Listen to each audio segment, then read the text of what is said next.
And as soon as I get the cover off of the lens here, how does this thing work? This camera? Oh, there it is. Hey there. Yes, I am continuing my boomerish ways today. Not only have I scheduled this thing for 7 in the morning, which, it's what happens when you start scheduling streams after midnight to get ahead of the game. The hurrier you get, the behinder you get. A little drop of wisdom from the old man here. Welcome to the show. I am RJ Carter, Senior Managing Editor, very senior Managing Editor here at criticalblast.com. And we are once again delving into the world of crowdfunded comics. And tonight we are going to talk with Dojo Kun Comics. Dojo. Hey, thanks, RJ. Glad to have you here, man. To keep me straight tonight, because I feel like, like I'm hitting St. Patrick's a day early here or something. Like I've been at the Green Beer. Well, I can't promise to bring the age down much. Well, just don't let me go wandering off into traffic in the middle of the show or something.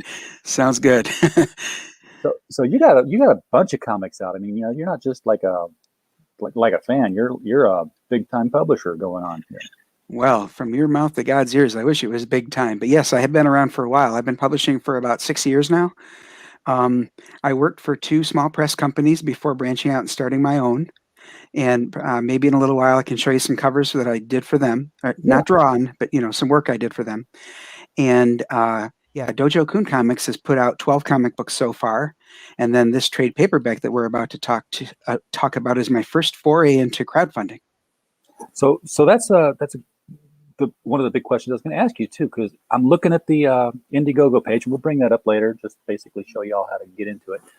And I see 4 issues. I'm like, okay, so it's 4 issues, but you're telling me now that it's actually a compendium. It's a trade paperback collecting the 4-issue miniseries that I've previously published called Siamese. Those 4 issues introduced not just Siamese, but also several other superheroes in my Dojo Kun universe. Many of the comics that I'll show you in just a little while are a connected universe. Okay.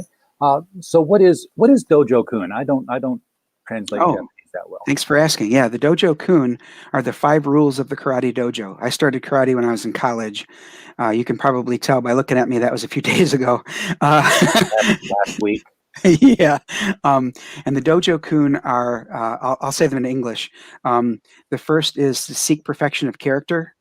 The second is to endeavor. The third is to be faithful. The fourth is to respect others. And the fifth is to avoid violent behavior. So that's the perfect set of rules for a comic book that's going to show people beating the crap out of each other. Well, they want to avoid that violent behavior, but hey, you got to do what you got to do sometimes. This is true, and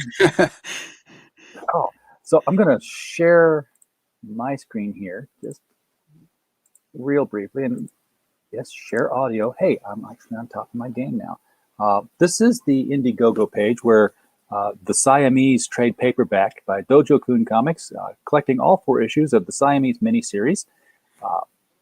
Now, Siamese is the team. That's the two characters. Right. I'm going to scroll down here just a bit to show that's one of them. They both look alike. Okay, so they're not standing side by side. They look a lot alike, yeah. Yeah. So tell us who Siamese is or are, or whatever the proper grammar is when referring. Yeah, we'll go with are, because even when they speak about themselves individually, they use the plural and say we are doing this, even if it's just one of them. But they're twins. They're Chinese American college grads. One's a sculptor and one's an architect. The one that's the older of the 2 is the wiser and more mature. She's the one with the white tail. The one with the black tail is the wilder of the 2. She's the one who would go around saying YOLO and jumping right into battle. She's the sculptor of the 2. And so I don't want to give away their origin. That's in number 4, or if you get the trade paperback, it's toward the end. But what I'll tell you is that they have something called a deviation gene. But it doesn't just happen at puberty. Something has to trigger it, we'll call it. Okay, so it requires a catalyst. Yes, exactly. And these girls, their power set is that they're super agile, they're dexterous, they've got claws, and those tails are prehensile. And then on top of that, they're also both martial artists. So those tails aren't just hanging off the costume. Then that's actually part of them. That's right. Those are tails. Yep. So I'm just thinking costume difficulties and everything. As so there's a hole in the back. Well, you've got to have a little bit of suspension of disbelief as to how tight that hole is around the tail. You know what I'm saying? Yeah, careful, careful. This show is not for kids. Says so in the description below. Says it on the label. age 14 and above. Now, feel like Mr. Potato Head. The comics are they are labeled for mature audiences. There's absolutely no sex depicted in the books, but there is a little bit of nudity and there's language. So we don't need them to have sex. We just need them to be nude. That's perfect. Right. I'm kidding. Hey, Dave Brink is here. Hey, Dave. Absolutely. Perfect 10 just funded tonight. Congratulations, Dave. Yeah, good to see. I can't wait to get that. I've got number 1 sitting over here in a box. Loved it. That's an awesome looking book. Hey, a perfect 10 and the perfect 2 in the same story would not go amiss. No, it wouldn't. Dave and I are actually even talking about some kind of crossover work. We'll have to hammer out some details. Look at that. I'm the brain's starting to tick again here. Great minds think alike. I'm coming up with you don't want to insult yourself like that now. So this is going to do you have a launch date ready for this yet? I do. I'll be launching on Monday night, April 5th on Michael Bancroft's show, The Late Night with Comicsgate. Gotcha. So April 5th, it's going to be launch date. Be sure, as I said, launch. Breakfast, lunch. I said lunch, Because there's a difference. There's a difference. Did you ever see that show growing up? It looked familiar, but I don't know what that is. I think it went for one season on Saturday mornings. That was Sid and Marty Krofft's Far Out Space Nuts. Bob Denver and Chuck McCann. And can't say I was familiar with that one. No, no. It was pretty low budget, let's say. Okay. They just became accidental astronauts and visited alien planets. Fun. It was fun. But right now so right now, folks, what you need to do is you need to sign up in advance before the launch date. And to do that, you just put your email address in here like this. Who am I again? Wow. It's been a long day. This daylight savings time is not what I want. Click that you agree, and then click the sign up, and then you're done. Now, I've done this before, so I've already told Indiegogo that I'm a real person. You will get an email from Indiegogo saying, hey, you got signed up for this thing. Did you do it? Open that email and click, yes, I did this. So having done that, now what have I become qualified for, Dojo? By doing that, you are qualified for an exclusive postcard print that you will receive once you back the book. Now, if you scroll back up a bit, I can tell you what that print will be. On the far right there, you can see the cover to number 4 is where the girls, let's just say they have a bad day. That's them as werecats. I was going to say, they've taken their final form, it looks like. Yeah, that's not on purpose, let me tell you what. But, what fun would it be if everything was rosy, right? Exactly. So that's going to be an awesome looking violent cover there. Werecats are something you don't get a whole lot of. Everything's doing werewolves lately. I know, right? I'm breaking the mold. Werewolves, giant robots. There was something else that was going on that everybody was kind of hitting the same cylinder at the same time there. But it's just because there's so many of you guys out there now, and you've had enough of being told by the mainstream, no, this isn't good enough, no, we can't do that, no, you're gonna have to just go out and print this on your own, which wasn't a viable option all the time for everybody who's obviously got the talent. And now we've got crowdfunding, and right. At some point it had to have gone from they're begging for money to holy shit, they're on our heels. Yes, here we come. Yeah. We're after you. We're actually earning your former customers because you just can't get it right anymore. Yeah, and I know that there are comic shops out there who are trying to get crowdfunded books on their shelves. Oh, So I have not yet run across those, but I hope to. you will, because that's why you're seeing these retailer tiers here, is because there are retailers who want the stuff. My local retailer, Cosmic Comics in Belleville, Illinois, they are always looking for crowdfunded and independent stuff, always supporting the indie.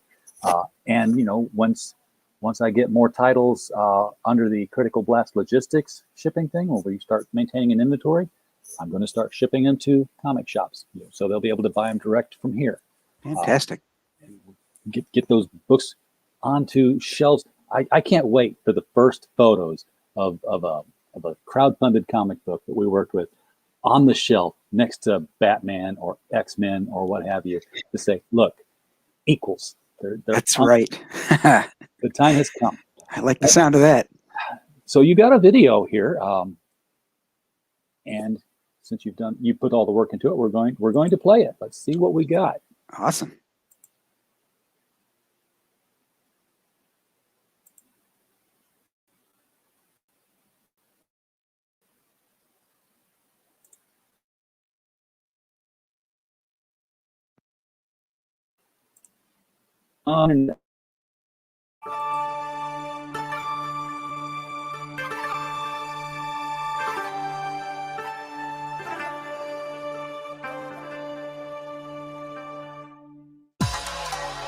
From Dojo Kun Comics comes Siamese, the story of two Chinese-American college graduates whose deviation gene make them extraordinary enough to become superheroines.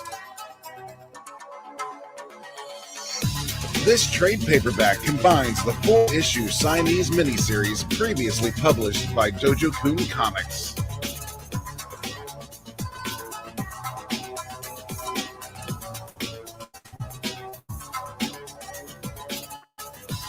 As ladies discover newfound power, will be introduced to Dojo Kun such as The Countryman, Breathtaker, Brick House, The Scarlet Archer, and Psionica. Dojo Kun Comics has released over a dozen comics so far. You can pledge with confidence knowing that obligations will be fulfilled.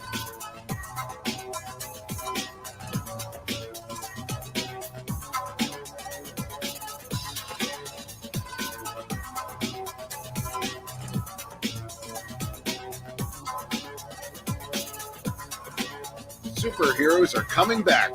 Don't miss out on Siamese.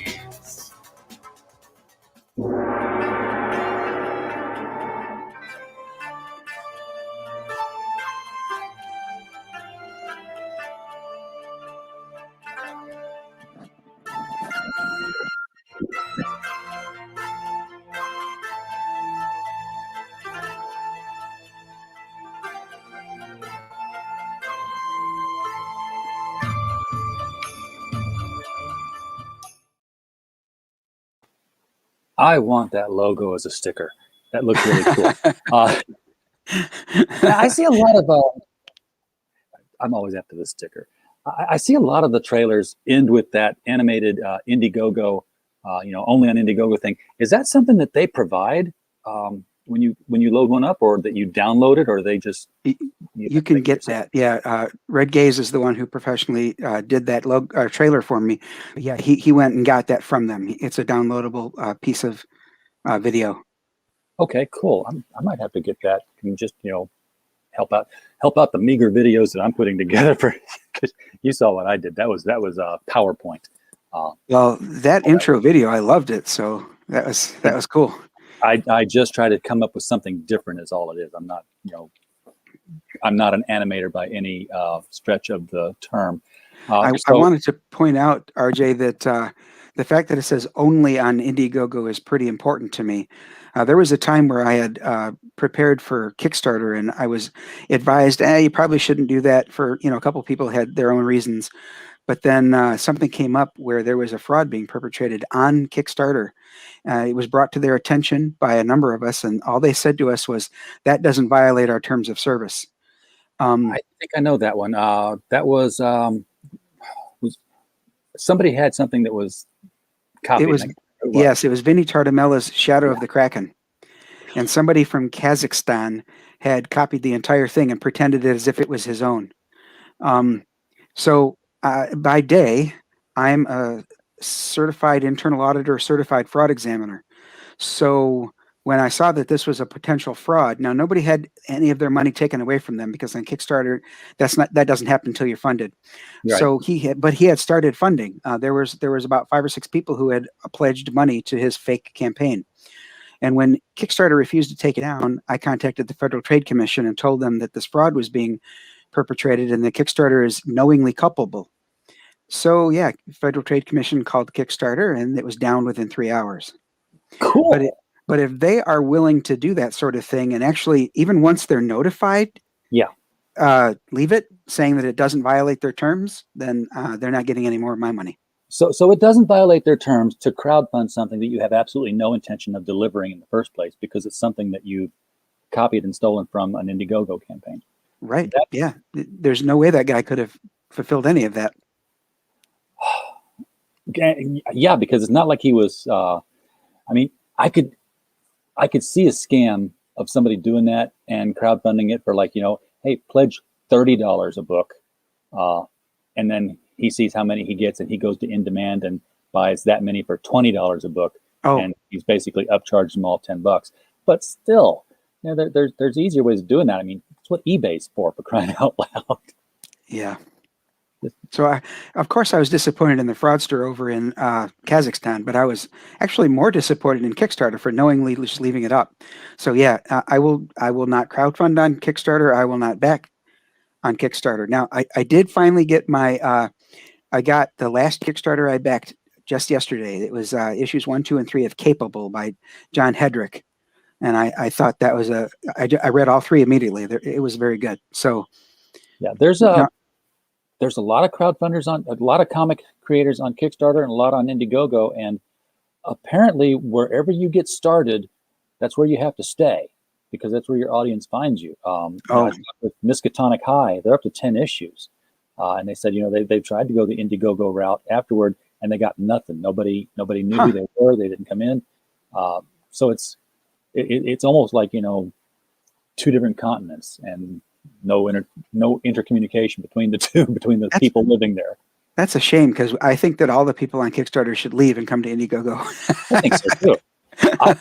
I personally prefer Indiegogo, not for anything they've done politically and not for anything they've done financially sketchy. I prefer it because when I see something I want, I say, "Here's my money," and Indiegogo says, "Thank you," and takes it. Because I'm always using my PayPal. And, when I see something, I'm like, "Oh, that's nice." Pull up PayPal, like, "Hello. Yes, I have money. Take my money." If I do that with Kickstarter, I forget. Oh, sure. And then 5-6 months from now, or however long, maybe that's an exaggeration. A couple of months from now, they decide, "Hey, we funded it," and they take it from you, and you weren't ready for that. It's not there, and it's like it's just embarrassing. PayPal doesn't bounce your checks or anything, but it's still, if you wanted it, now you can't get it because your PayPal didn't fund, or you've got to transfer money from your checking into it. It's a hassle. Right. I like buying something right then. Interesting noises outside the window. I think it's trash day and the neighbors are taking their trash out.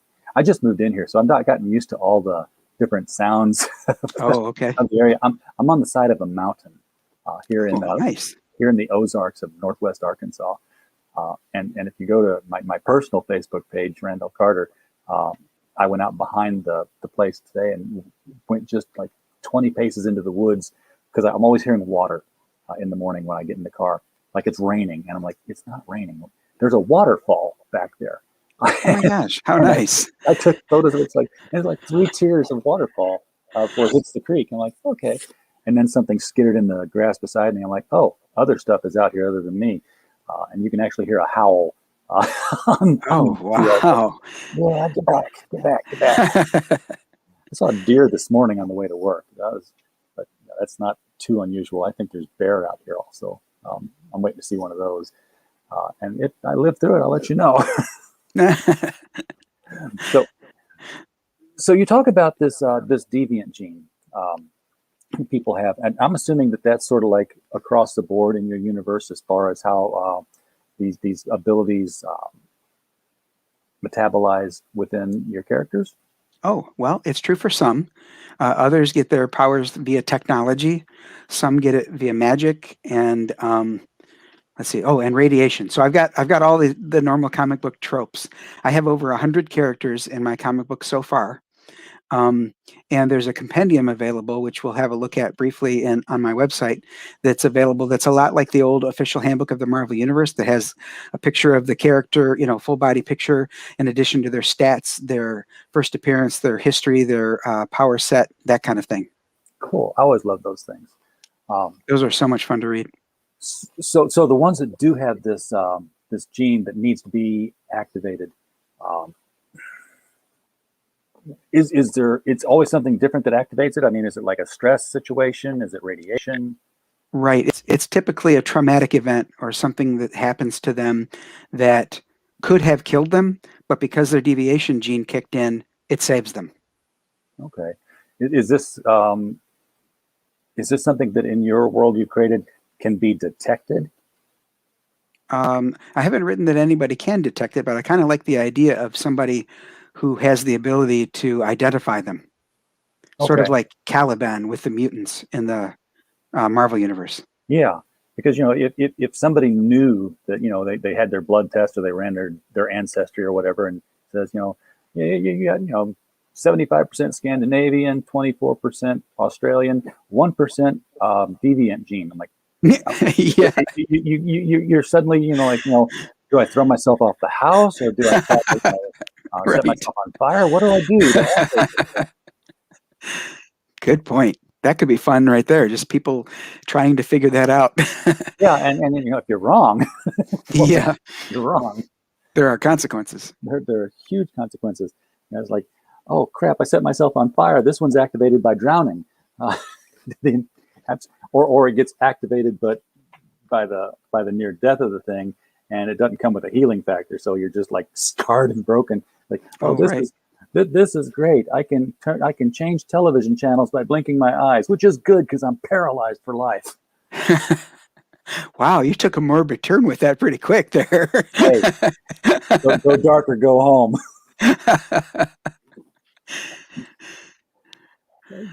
Well, it's just playing into that whole.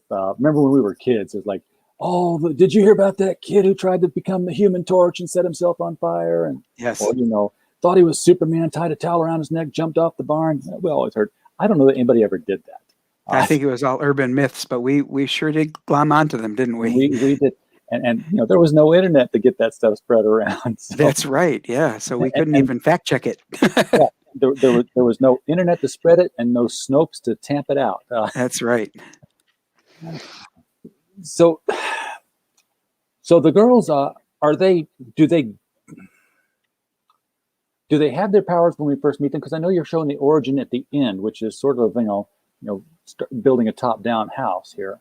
That's right. Yes. So the very first scene they're in, they are in costume and they're breaking up a museum heist. So yeah, right away we see them with their powers and experiencing what one of them thinks is the total fun of it. The other is sort of needs some more convincing.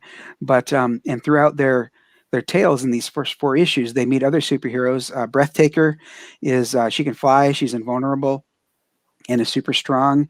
Brick House is a shapeshifter that they at first, through normal comic book trope, they have a misunderstanding with and they battle with him first. The Countryman is introduced, Scarlet Archer, and Psionica. So all of those characters are introduced throughout the 4-issue miniseries that is collected in this trade paperback. There's also, though, a cameo of several other superheroes that we'll see in the next 4 issues, which is Deanna, Hammer of the Angels.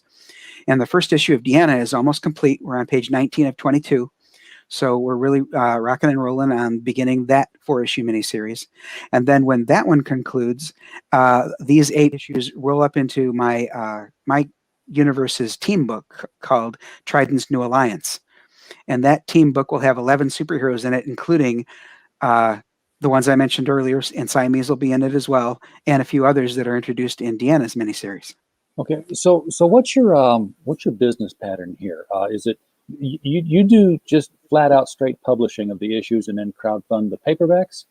Oh, well, I've been publishing them out of pocket for the last 4 years, and I made them available on print to order on Indie Planet. I started out with Amazon and then switched over to Indie Planet. It's just easier to work with. So this is the first time I've done anything with crowdfunding.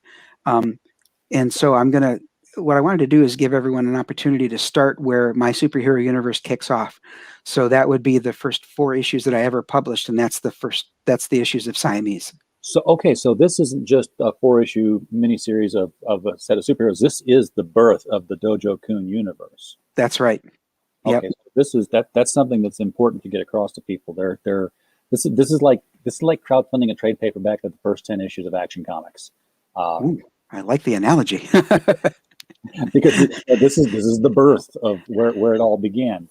So that when the other trade paperbacks start to come out, and I'm sure they will, in fact you might even want to put some sort of.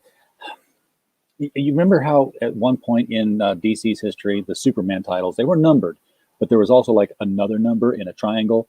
It was like like a reading order. Yeah, a reading order. So you might even want to put on the spines like Dojo Kun 1. Dojo Kun 2. Like it. Just, as an idea, as long as you keep the same trade dress on the spine, stand up, because if you put one up here and one on the bottom, people are going to lose their minds. Well, if it's any consolation with my OCD, it wouldn't allow that. They must be in the same place.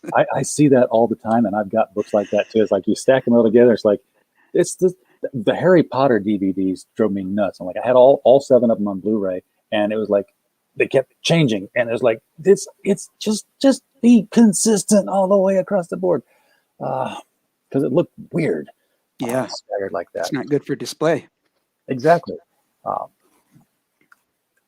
And now I totally lost the track of where I was going. Anyway, I was going to ask you, yes, do you have artwork of the girls that you can show us here on your screen share?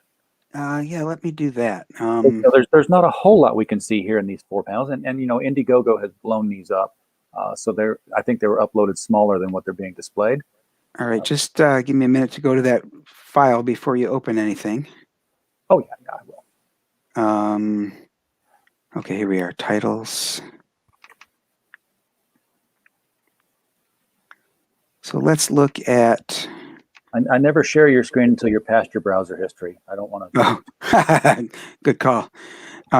Let's go to just the colors file so that we don't see all the wording.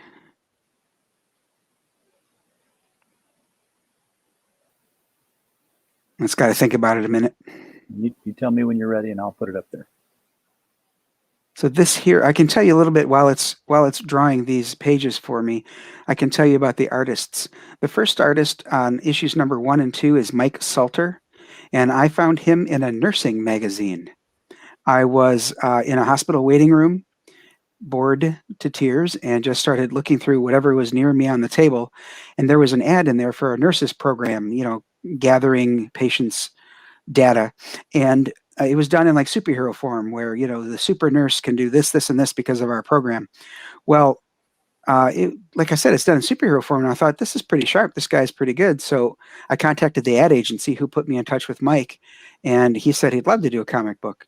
So we got together, and he did issues 1 and 2. But his day job is he's a fine art portrait painter. Oh. And someone came in and commissioned him to do a portrait of their son, which was far more lucrative than I was paying him. So he politely bowed out. We're still friends. It's, no biggie. And I found then Zilson Costa, whose art you can now, if you bring up, this is one of the pages of Siamese number 4.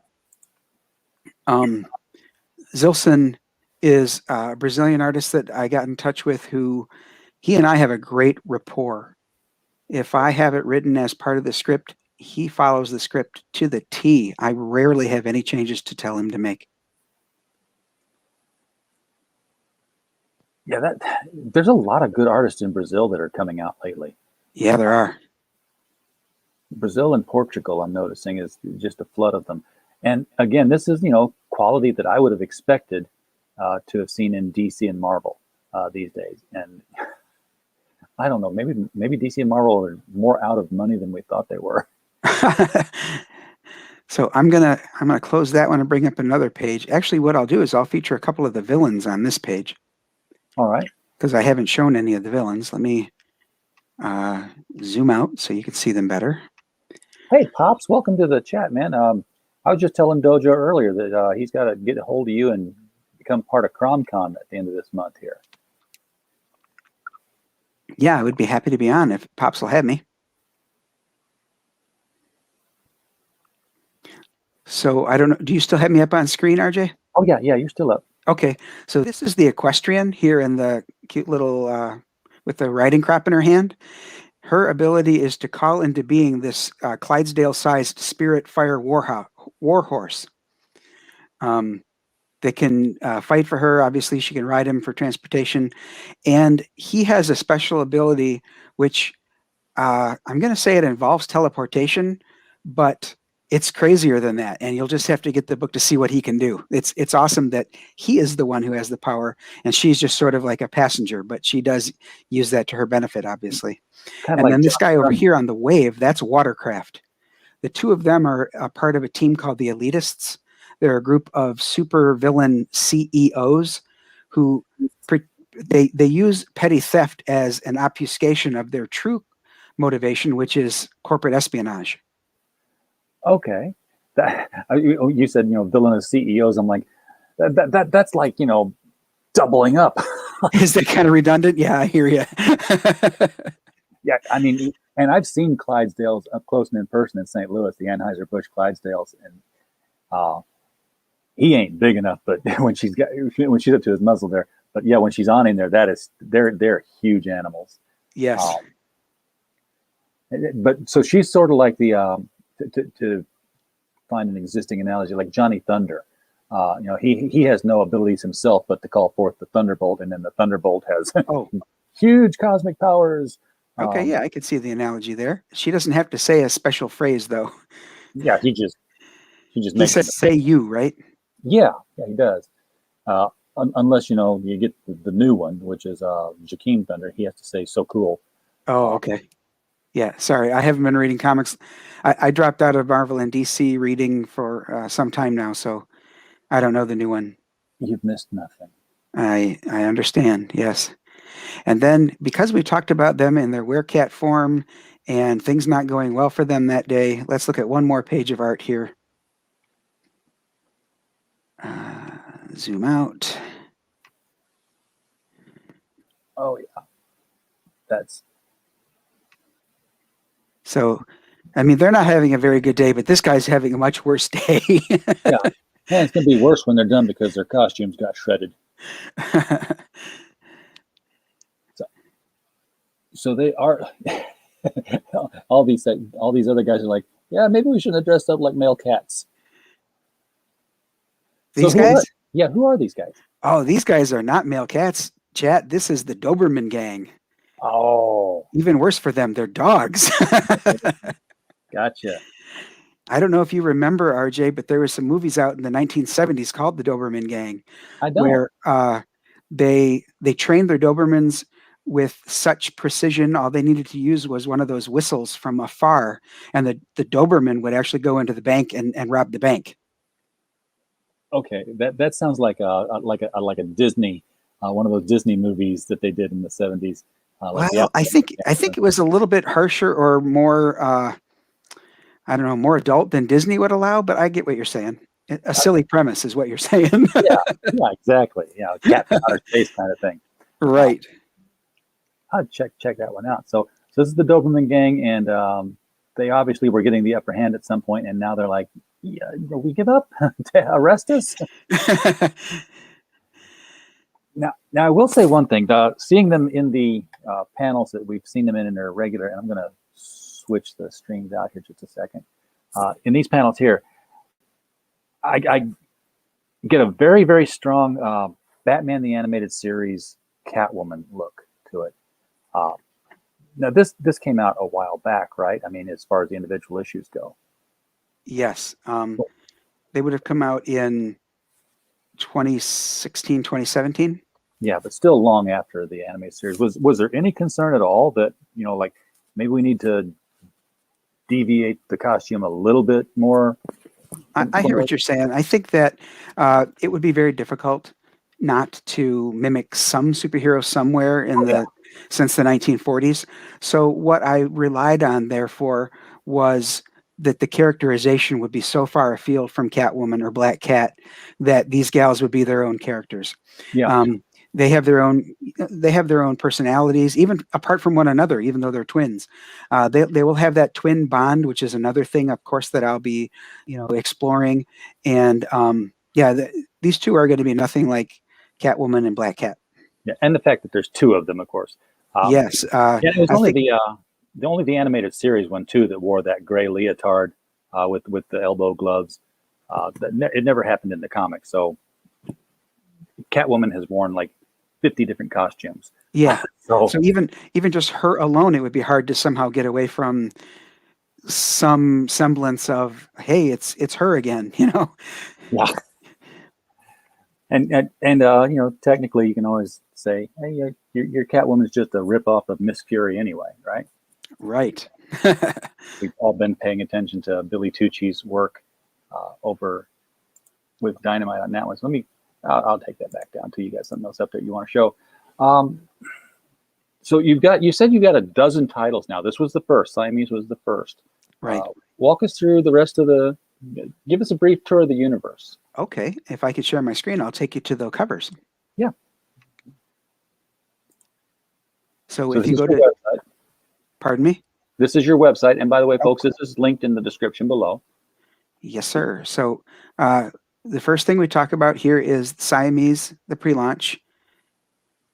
And here's a sampling of what will be available on the campaign. So I just want to show that for a moment. Shifter is something that I'll be working on later this year. Maybe I'll come back on and talk to you about it. But I'll come down here to our titles.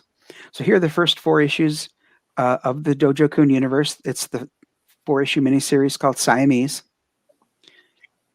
They are collected in the trade paperback. And then here are the other titles that we've released. Toro Tales is an anthology book. It's got 5 stories in it. They're short stories. So this book is only 22 pages, but it's got a sampling of the Sparrow. These 2 gals are mermaids called H2O because one is Halia, the other is Undine. This is Lone Shark, and this is Bot 42. This anthology book, the Toro, is the stone lantern that you see in my company's logo.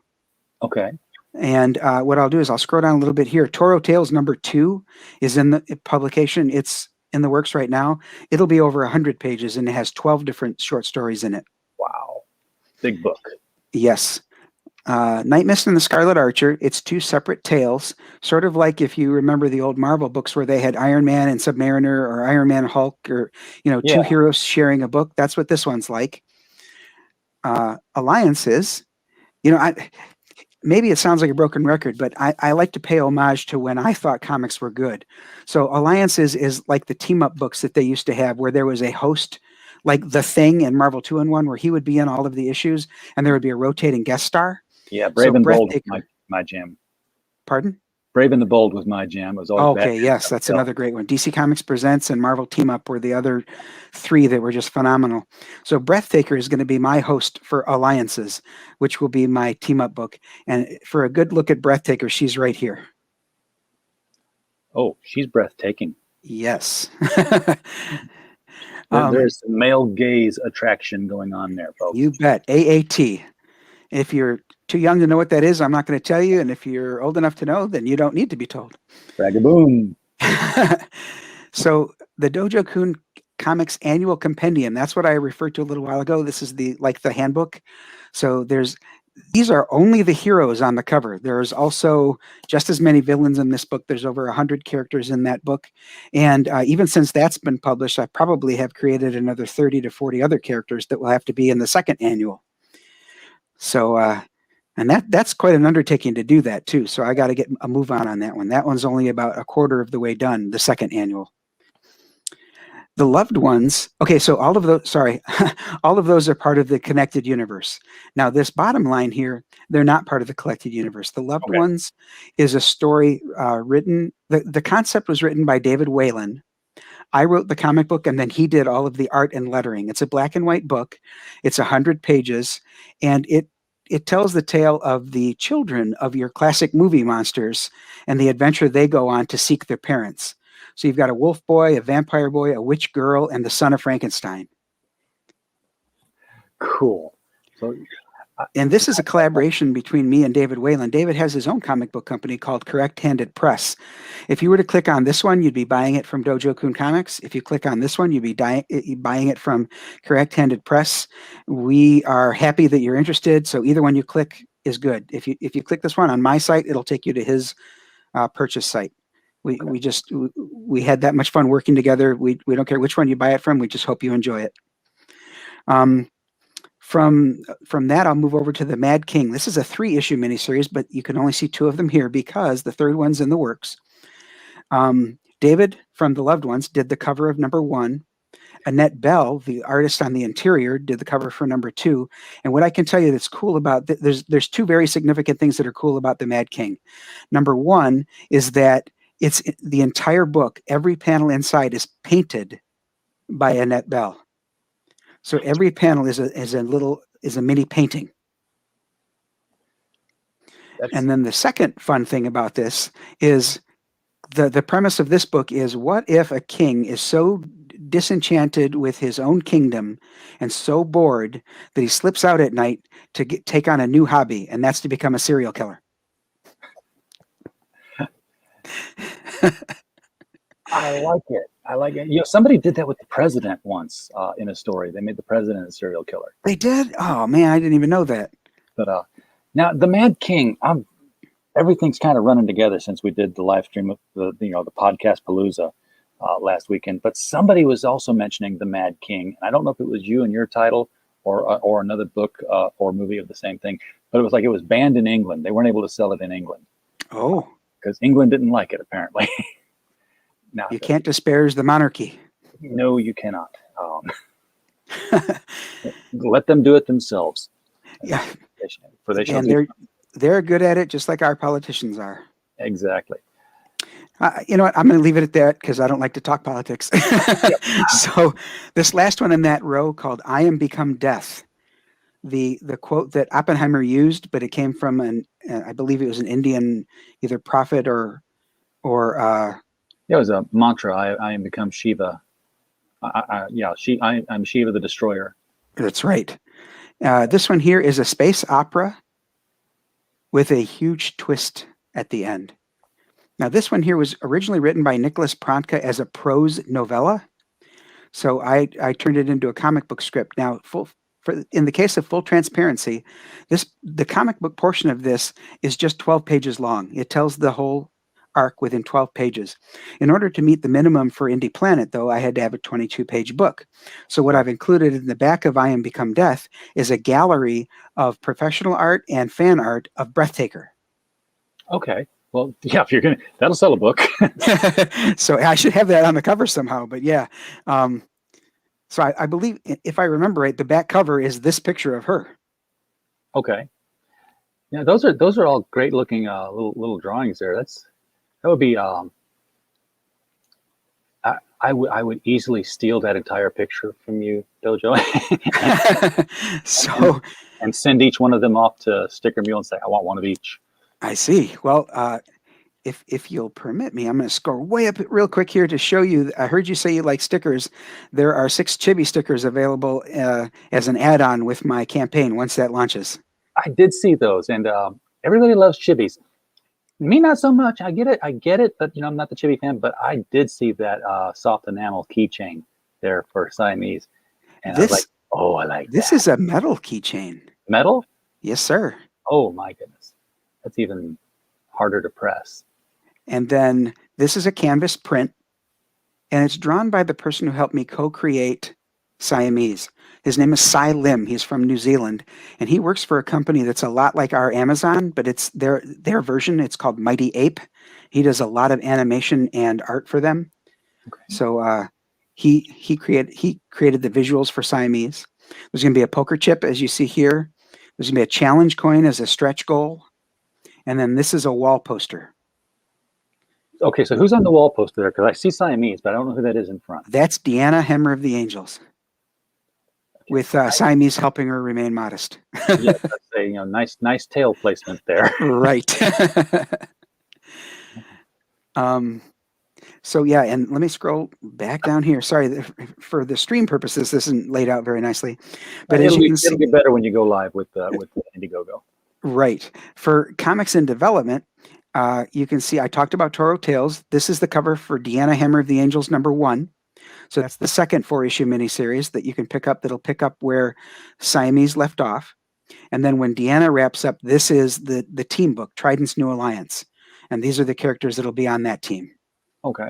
So we've got Starstep, the Speedster. We've got Siamese, Dr. Primordial, Brickhouse, Psionica, Breathtaker, The Countryman, Boost, Deanna, Hammer of the Angels, and Spice. I just hope that when anybody ever asks who the big guy is, the entire group just says, he's a brick. Right. House. That song is actually referred to in one of the books. It should be. So down here is just a sort of a sampling of some more of the characters. You see Deanna again, but this is Starfrost and Fierce. They're a team. This is Electric Eye. This is My Universe's Big Bad, Mortosis. So his analogy would be like Darkseid or Thanos. Okay. These are the Animates.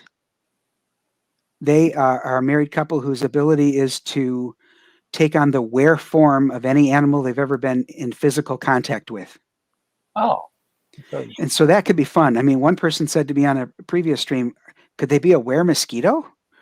I'm like, never thought about that, but that could be clever. Or, how would they be a were giraffe, for example? That could be different. They run like a safari camp in their personal lives. Well, they are zoologists, but they travel the world.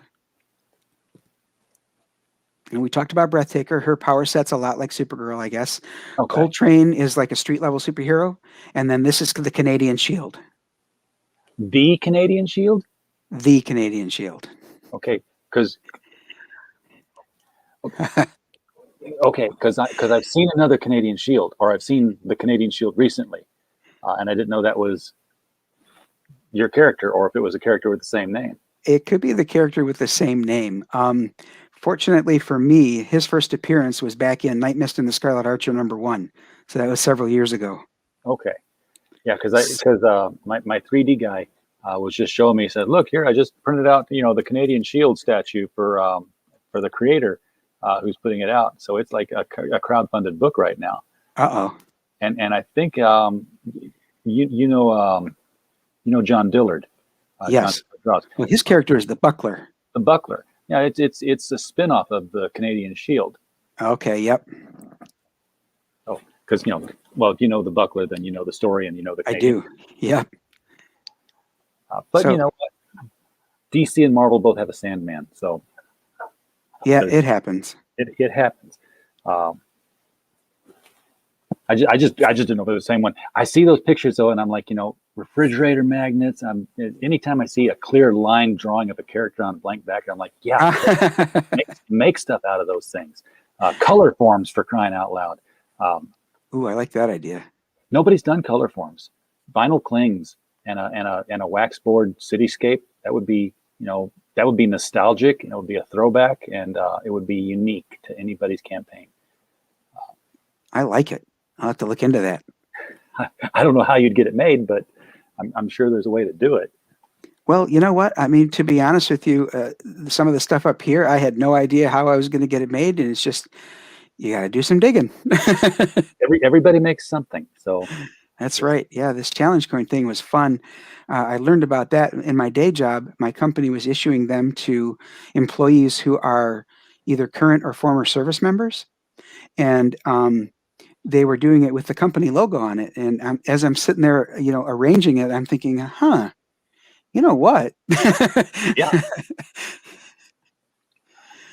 Yeah, I did some soft enamel pins for a company I was with. I'm like, yeah, I'm going to keep this company's name in mind because I'm going to want them for my company at some point down the road. Of course, we always doing the sticker mule thing. And folks, we've got these keychains in here. I've only got one set of keys, so I don't need the other 19. If you want to DM us on Twitter, if you want one of these keychains, we'd be very happy to send one your way.